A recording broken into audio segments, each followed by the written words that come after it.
Hey friends, Daily Dub from the toy room at home. How wonderful is that? Hope you all are having a good Saturday morning so far. I got two things I want to talk about. First question from Sean. What TV show or movie from my childhood has a special place? It still resonates with me, has magic, makes me want to collect from it. That's question one. Question two from Rabid. What theater experience as a child remains freshest in my mind? So we've got kind of TV and movie in theater, all from childhood, that still resonates with me. These are very similar questions, so I thought I'd group them together. Before answering those questions, I did want to say I'm finally today filming a new episode of Dub Life, episode 17.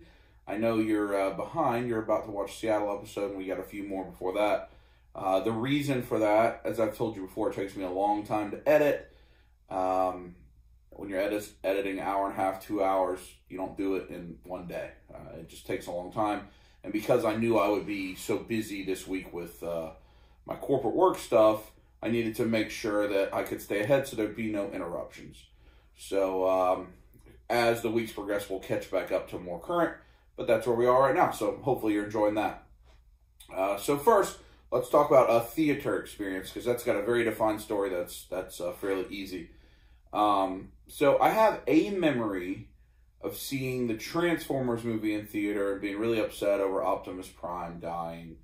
But it's not vivid at all. It's just it's a vague memory, because I'd have been very young when that happened. Old enough for my dad to take me to see it, but I'd have been young. The more specific, very vivid theater experience is when the Ninja Turtles movie came out. I guess it's maybe 90 is when the Ninja Turtles movie came out. The first one, the first live action one. Big Ninja Turtles fan, you've heard that plenty in my channel. And we went to the theater, and the line for that movie, where you still had to buy tickets at the box office, couldn't buy them early, all that kind of stuff, was wrapped out and around, all the way around back to the front of the theater. So when you walked up, you got in line, you're in front of the ticket box, we had to go all the way around it. And I can remember that my dad was not pleased with that situation. Did not want to wait in line for an hour, however long it took. But he did it, and I got to see that movie in the theater, which was fantastic for me. I think we all are excited. The NECA movie Turtles that are going to be at GameStop, I think on the 6th Tuesday, is that right? Or Wednesday. Are good representations of that. I do have the NECA quarter scale ones up there somewhere. Great memories from that theater experience. And even though like some of those live action turtle movies weren't great, and I don't know that they hold up, they were a big deal when we were kids. So that's the theater experience. For television and movie, the first one, movie, very easy. Cartoon, Rankin Bass, Hobbit. Probably, I could easily be my favorite movie of all time as many times as I watched it. I could probably sit down, and not only could I quote along with the movie to this day, I could do it without the movie being on. I could probably write it. I could probably write the script to that movie just from memory. I've seen it so many times. That's bad, but that's what I could do. And I was so into fantasy. My sister had been reading that to me. It obviously predates me. It's a little older than I am, but I just loved it. And our dad had recorded it off of TV, Showtime or something, whatever channel it had come on. I have a feeling it was Showtime had like a free weekend for folks that you didn't have to subscribe to anything for, and I think Dad recorded it off of that onto tape. I think we probably still have that actual VHS tape where he recorded it on there. I don't think it's ever been recorded over. Probably because it went into the vault of do not record over, because our son can be terrible, but if we put this on, he's good. So probably got put into the treasure chest of when he's being bad, put this in the player.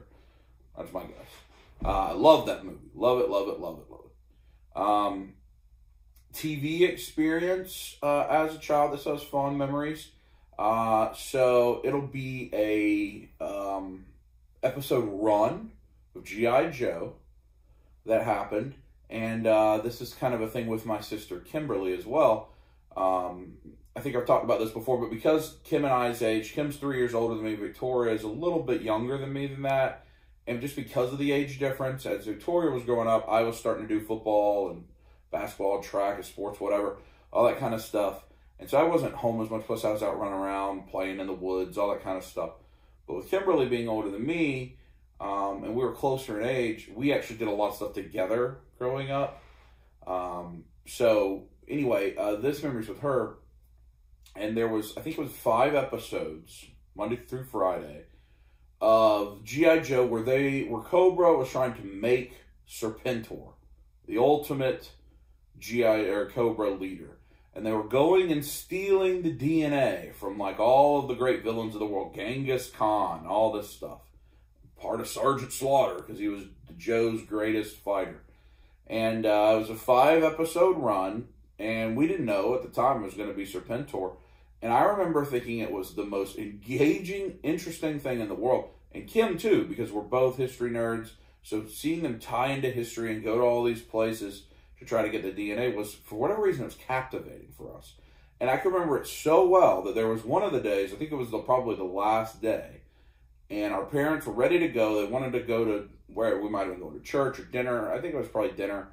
And Kim refused. She was not leaving the couch until we found out what they were going to build with that DNA. We weren't leaving because, you know, back then you never knew when it was going to come on again or if it ever would come on again.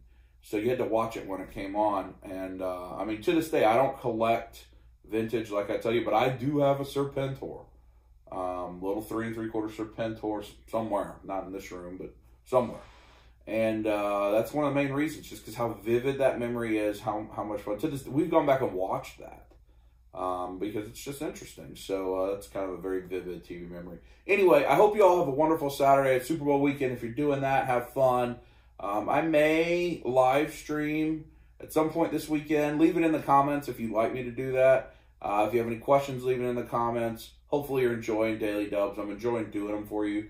I think, let me look here. I believe I have uploaded every day for...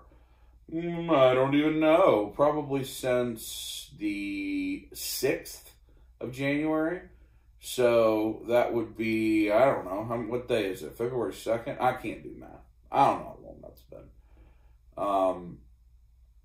But it's like 25-ish days, something like that, every day straight. Between a daily dub or Dub Life episode, you're getting trailer.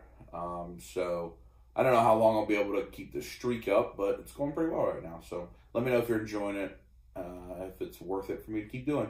Anyway, I got to run to the post office. Hope you all have a good day. Talk to you tomorrow. Well, Daily Dub or Dub. Dub is confused. Dub Life tomorrow. Daily Dub on Monday. Catch me on Instagram. Enjoy your weekend. Squeeze it.